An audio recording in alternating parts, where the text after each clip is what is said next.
Our next speaker is Blaine Hoshizaki. He is a professor at the University of Ottawa and director of the Neurotrauma Impact Science Laboratory. Since 1989, he's been vice president of Bauer Hockey, specializing in impact biomechanics. Dr. Hoshizaki participates in national and international helmet standard organizations to develop and improve safety requirements for the sport helmet. Please join me in welcoming Dr. Blaine Hoshizaki.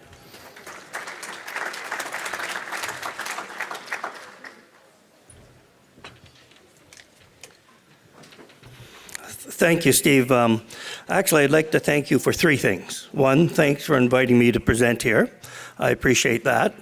Number two, I appreciate that you didn't schedule me after Zach. And number three, I'd like to thank you for scheduling the epidemiology people and Chris ahead of me. Because what I'm going to talk about today really is between those two sciences.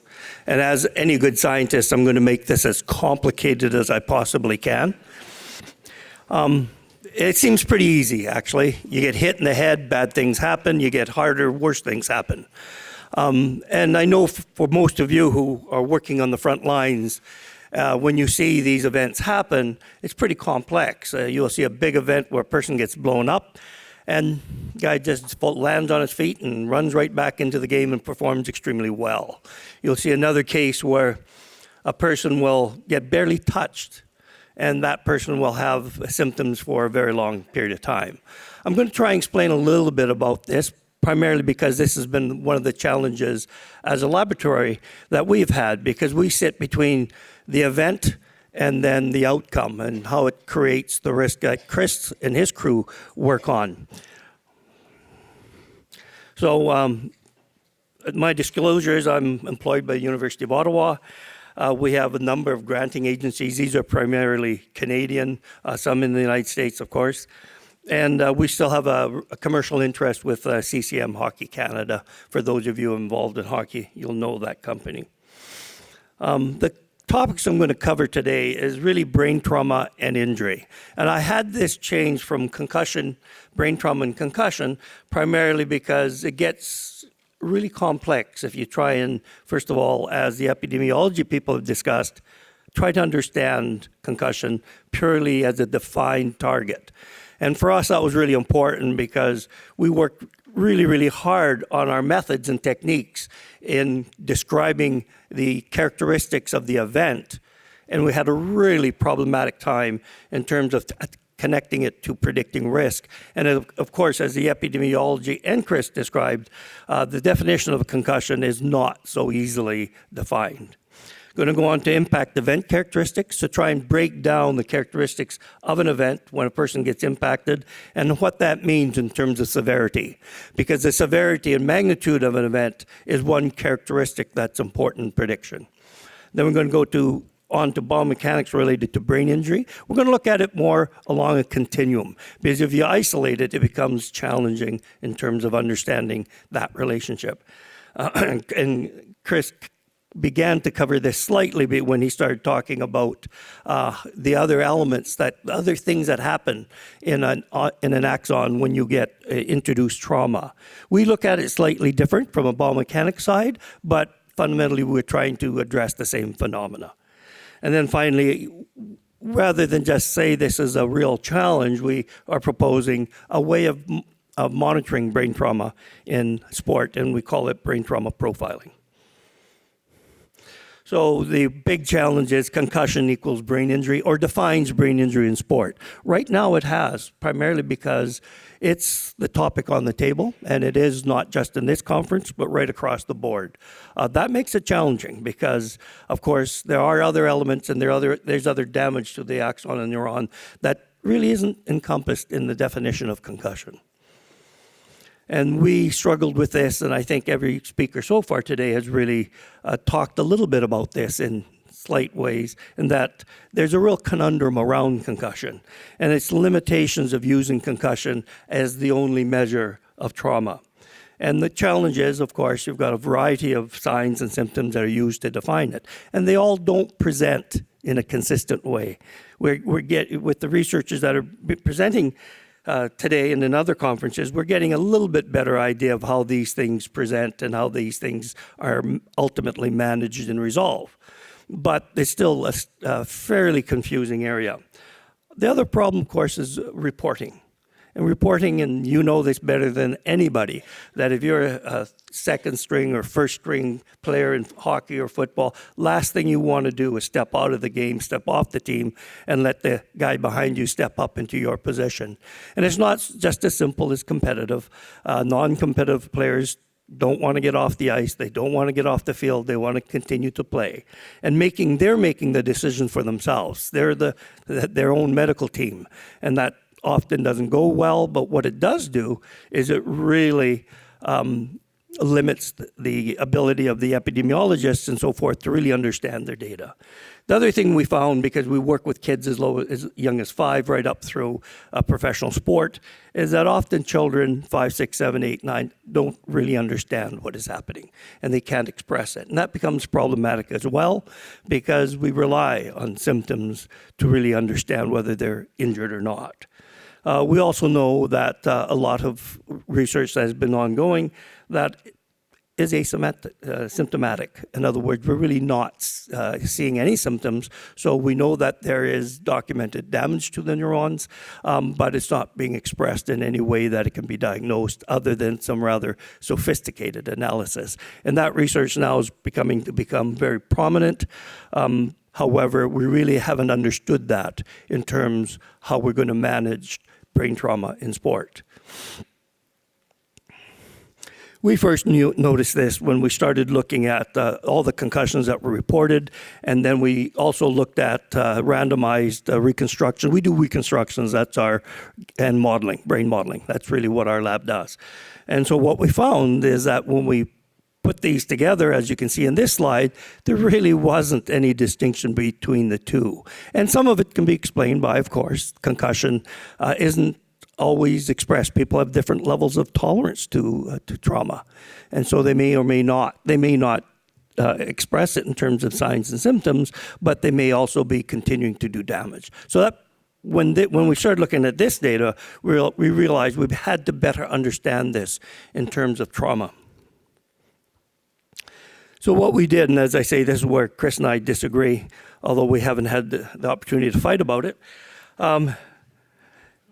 We set it up slightly different in that we know that the gross anatomical injury is fairly well defined. Fortunately, in sport, these are relatively well managed, and we do not see these types of injuries they're not particularly common. I jammed concussion into Chris's definition of concussion, and that it's a metabolic cascade. I'm not as current as he is in his research, but I still use his, I think 2006, was that the article when you described this? 2001 first. Okay, 2001, 2006. So I'm still using that as a reference, and primarily because we need to understand where concussion sits in its continuum. There's other axonal damage that we try to separate out because we think there might be a different mechanism that associates with biomechanics, and we should be able to understand it from a biomechanical point of view.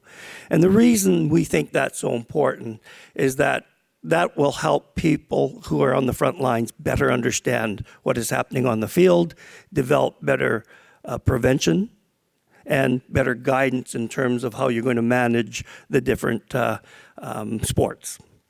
Molecular damage as well, expressed as tau protein, and then the immune response, which a lot of labs now are starting to look at much more carefully, and that the relationship between trauma and how it affects the immune response, which subsequently compromises the neurons.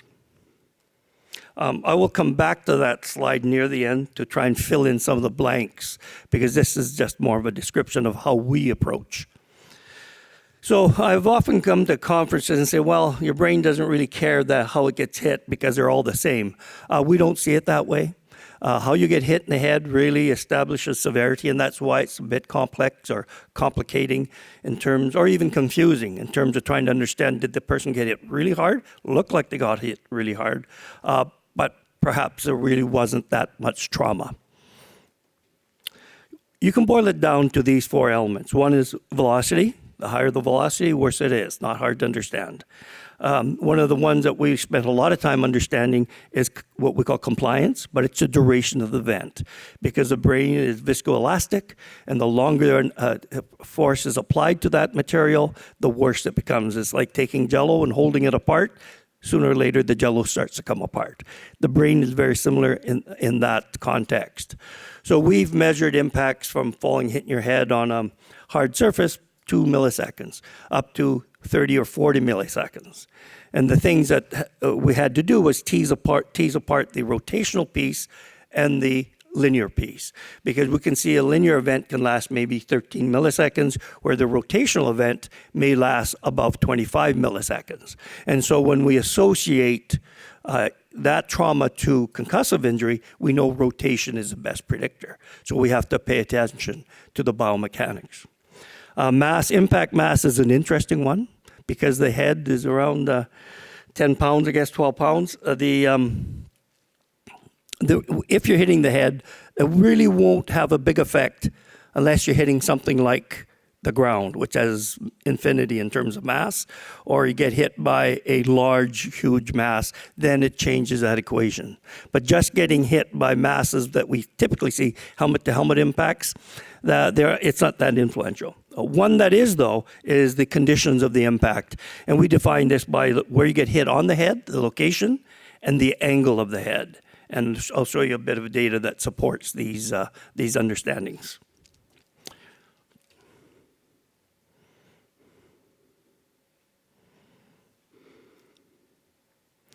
Interesting here, we see a very similar sort of phenomenon, ice hockey, where the puck has a very low mass. And so this is very low mass, very high velocity.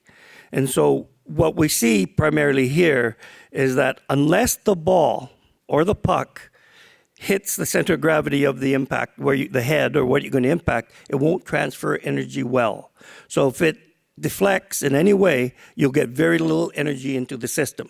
So helmets that deflect in this case, and the MLB has some very sophisticated helmets for baseball, when you're wearing a helmet, but they work extremely well at this deflection. So understanding that mechanism really helps these manufacturers develop helmets that are useful or effective in terms of deflecting. However, if you get, and this is why goalies often get hit, you'll watch the NHL, and they get hit constantly, and this ping, ping, and disappear, and they're just ready for the next hit until they get hit with a puck that then transfers energy. So it goes through the center of gravity, and then they're down, concussed, and they're out. So understanding that characteristic of how you get hit by a low mass, high velocity impact really helps you understand what's going to happen, what the injury is. So low velocity, high mass. I really wanted to look at the high mass of when the person hit the ice. A couple interesting things here I'll cover now is first the high mass, the ice surface, and this is a pretty low velocity. But the fact that the ice won't move makes it quite dangerous. So anytime you have a fall to the ground, to the hard surface, you're going to get a high risk of injury. The other thing that I'm going to talk a little bit about later on is that age group played different games. And all of you who really look at sports and cover sports from a very young age to an older age, you know that. And for most of the research, we think hockey is played like the pros, or certainly NCAA play hockey. When you start looking at 5, 6, 7, 8, 9, 10, they don't play that game at all. It's a completely different game. And exactly. And a good example of this is we started looking at the mechanism for injury for youth hockey, young age hockey players. And they primarily get concussions from falling. But if you looked at the epidemiology research that was collected by Hockey Canada, they said it was collisions. So we looked at the film, and what we found is, they collide, very low energy, but then they fall because they're not very stable on ice skates. So they hit each other, fall down, hit their head on the ice, there's your injury. It's not the collision at all. So understanding these things and how it happens becomes quite important.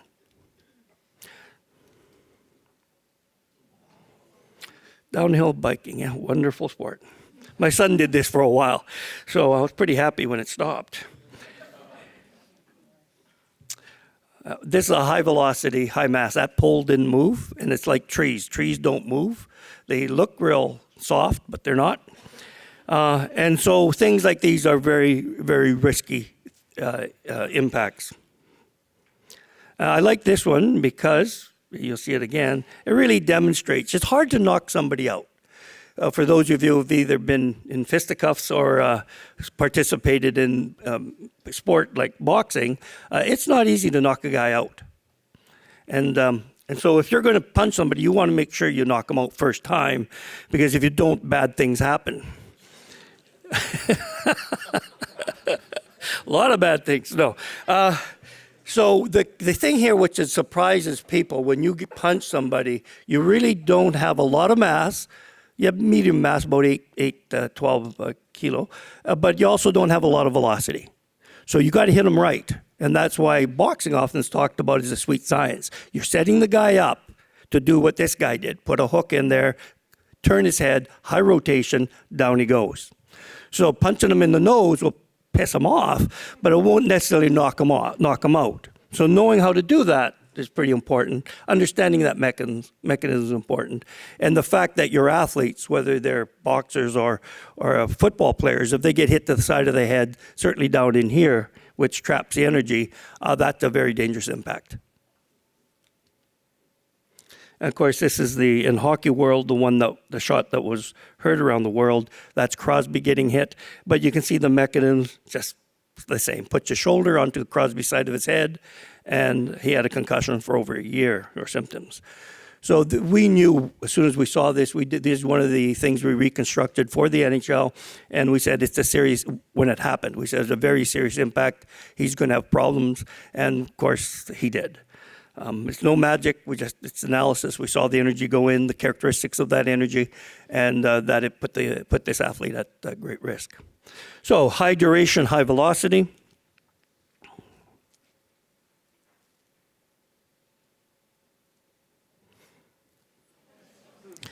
So what we were interested in is saying if two people ran as hard as they could at each other, could a cushioning system this large, if you like, two of these bubbles, drop the trauma enough to make it not negligible? Well, it dropped it certainly out of the concussion range, thank goodness, and because we did this ourselves in our lab, and it was a party. It wasn't data collection, so didn't have to go through the ethics thing. But what it did do, surprisingly, at this level, we reconstructed it and modeled it, and it just came in just below what we would consider relevant trauma, fortunately. But you can see with all the protection here, head-to-head impacts with that sort of energy level is tough to manage. We went on to look at the effect of impact velocity. Impact velocity, when you have a rigid, non-compliant system like a fall to the floor, it increases with velocity. If you go to something highly compliant, and this is the risk we have in hockey. The body in hockey, or in sport actually, is quite compliant. So the impact will last above 15 milliseconds and can go up into the high 20s and low 30s milliseconds. And like you see the collision, that means that the dynamic response, or even the maximum principal strain in this case, will move up slowly. And that can be deceptive. I've got another slide to demonstrate that. Projectiles, because they're low in mass, really, even though you will not see an effect until you have very high velocities. And so getting hit by a puck in Pee Wee doesn't really matter. Little League, I guess, depending the age group, but at very low ages, they're not getting enough velocity to really create risk. So understanding those distinctions are important. Here's the one with compliance. And so what we did, actually I have another slide, but in this case, this is the first one we did. What we did was started graphing our concussions and non-concussion data. And what we found, surprisingly, to the Wayne State tolerance curve, which was done, I think they maybe had 20 data points. We have over 1,000, but actually it followed their data quite closely, which surprised us, quite frankly, but we were pleased. And what that tells us that when you look at something that's very compliant, in other words, helmets are being used, or for us, impacts from the body to a helmet, your impact events can last up to 30 milliseconds. You can see it's way down here. So it looks like a soft impact, but the trauma that creates risk for concussion is still very high. And so anytime you're looking at something, you can't compare a fall to the ground or fall to the ice, that event, to when two people collide. When two people collide and the event is long, you can have what seems to be a low energy impact or something that's doesn't look that dangerous, but it's creating high trauma to the brain cells. So this is why it's important to consider when you start adding padding, adding helmets, it will not necessarily manage all trauma or all risk of injury. Inbound mass, as I said, here you can see it in this case was primarily the mass of between 4 to 14 kilo. Didn't have the great effect, and like I said, until you start hitting the ground or immovable objects, you won't see a real dramatic rise in risk. But once you do that, you do get a dramatic rise in risk. And the one thing we did find that was interesting for us is that the mass, if you hit non-concentric, in other words, off the center of gravity of the head, the mass does affect it because a mass has a better resistance linearly, less rotationally. And that is and football players know this, you can't move the guy back, you turn him. So you apply a rotation to the head, it creates high risk. So you can have a lower impact energy, but if you apply it like the boxer did in rotation, you can get a better or more dangerous injury, or impact, sorry. This is just an example of why the location and the angle of impact matters. You can see it starts to go all over the place, depending. In this case, we had front boss, side, rear boss, and rear. And the rear boss is just on the corner of your head. Or sorry, the front boss and the rear boss are on the corners of the head. And as you can see, as we hit straight through, you got one value, and then you started hitting, elevating, and changing. The one thing we did here that we realized probably was interesting for us is that we elevated the impact 45 degrees. And what we found was that actually decreased risk. And the reason is it's driving it into the neck. So the neck was absorbing some of the energy. It increased the mass of the resistance. Probably not a good thing in the end because you may break your neck, but that's a mechanism of how this data showed up. But what it does show that where you get hit matters, and if you get hit in different spots, you can create different levels of risk. So when we look at it more in a general thing, the head impact has location, direction, velocity, mass, and duration that implicates it, and you get a dynamic response. And that dynamic response can be really characterized as either linear, translational, or rotational. And the reason that's useful for a biomechanician to look at that is primarily because it helps predict the type of injury that you're at risk for. So translational or linear, and it's not exclusive, just so you know. It won't be exclusively linear response or rotational response, but it'll be dominant. And this is when we talk to people about setting standards, they say, well, we drop the head, we get correlation between linear and rotation all the time. Of course you will, because you're dropping the head the same way. You're going to get that correlation, absolutely. But in the playing field, it doesn't happen that way. You get hit a lot of different ways, and of course, certain types of impacts, as I demonstrated, create a higher risk. So you can't overly simplify your certification for your helmet, otherwise your helmet becomes less effective. So you have to understand translational, rotational responses. The translational really has a better prediction for skull fractures, hematomas, focal neurovascular injuries. Rotation, concussion, subdural hematomas, diffuse brain injuries, and neurological conditions seem to be more associated with rotation. Some of this data we're still working on. And of course, we do know, and I think a lot of groups here understand that there is a genetic and physiological anatomical injury history that really also has to be considered in these, in terms of what the injury response will be. Thank you. And so then from injury management and outcome, that becomes your job. The other thing we had to figure out is what measurement variable really was useful, because this is argued by everybody in our area. So GAD Severity Index, which has been used, you can see when we looked at it against prediction concussion, did a very poor job. In other words, it did not capture very many concussions. When we go to peak linear acceleration, it improved a bit better. Most standards still use peak linear acceleration as the deep dependent variable. It's still not as good as we liked. We went to peak rotational acceleration. It was a little bit better, and now we use maximum principal strain. We realize that most standards can't do this analysis because it's a little more sophisticated, but we find that it really captures the risk for injury. And basically what it does is you do reconstructions of the impact. You get linear and rotational acceleration, 3 degrees of each, and then you run it through a finite element model, and that gives you a maximum principal strain. So we have, and it's not arbitrary, but I think a lot of people would think it was, considered very low, being less than 8% maximum principal strain, low, 8 to 17% maximum principal strain, what we call medium, 17 to 29.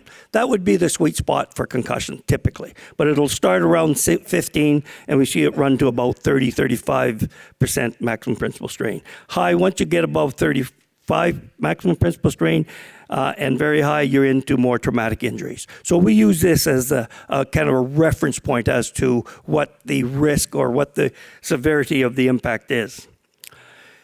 So finally, brain trauma profiling. This is what we do in our lab, and what we've used. The reason we do this is we're trying to connect the event, the traumatic event, to the risk of injury. And so we look at magnitude, and as you can see, understanding magnitude of an impact is not simple as just linear acceleration. It has a lot of characteristics that you need to understand. Frequency is important, of course. Frequency of each magnitude is important. You can't just say number of hits, although of course less impacts are better, but you also want to know how those are distributed in terms of risk or severity. Interval, this becomes more important. We're just beginning to understand interval in terms of its implications in the immune response, and duration, of course, number of years you play. So frequency, this is a study we did with the NFL. The NFL. And so we're looking at did the different positions really identify different risk. And of course, this is quarterback, wide receiver, defensive back, running back, linebacker, tight end, offensive line, defensive line. We found there was actually 3 characteristics, both for, what we did when we did the analysis, we found there were 3 really groups. One was low frequency, high magnitude. That was your quarterback group. The other one, medium frequency, medium magnitude. I'm just going to go back. And then the final one, high frequency, low magnitude. So what we found was the quarterback, the wide receiver, and the defensive back were the first category. They had low frequency, high magnitude impacts. The running back, linebacker, and tight end, in fact, had a mix. They had medium impact severity and medium frequency. And then when you go to the offense, defensive line, high frequency, but much lower severity of impacts. So this helps us try to characterize the trauma and how it would associate with injury. Then we just completed an analysis of age group hockey, and I only have, I think, about 30 seconds left, so I'll go through this quickly. And what we found, a couple of things that are very important here. We look at the events and the frequency of those events. And then what we did is we looked at 17% maximum principal strain and looked at, because we saw this to be really what represents concussion. And we found a couple things. One, the data set that Hockey Canada was providing us was not accurately representing the risks that we expected. Kids at a young age group had a high frequency of impacts, but they were such low energy that they were not injuring themselves unless they hit their head on the boards or on the ice. So when you compare that to professional hockey, where the impacts are primarily collisions, shoulders and elbows to the head, you need a different helmet, quite frankly, to protect the kids. And so this becomes important in that intervention. The other thing we found, of course, is the kids at a younger age just don't have the skill set that's necessary to protect themselves. So when they fall, They're going down. Whereas the pros, when they fall, they know where they are, and they protect their head. Their head does not hit the ice very often. So things like that are very important to understand. The other thing we found that at about 12, 13, when coaching becomes really important, competitive teams become really important, the risk increases. And I think the epidemiology supports that. And then finally, when you get into hockey, of course, the juniors and so forth, fighting becomes more important in the game. And so they're preparing themselves to go to pro, and they have to participate in that part of the game. So what we did is we looked at these characteristics. And so we know that gross anatomical injury is driven by magnitude. Not exclusively, but the magnitude, the severity of the impact. Metabolic changes as well. That if you get hit hard enough, you're going to get a metabolic event, and that will present itself a concussion. Axonal damage probably is more dominant to frequency. You have to have a certain level threshold, but it's frequency. Molecular damage, the same thing. Immune response, we think, we don't know, that it may be more associated to interval. So these are the characteristics that ultimately you'll be managing. So in summary, concussion is an incomplete measurement of brain injury in sport. We know that. Head impact severity involves location, direction, velocity, compliance, and mass. Brain trauma is best measured using strain measures. We believe that to be important.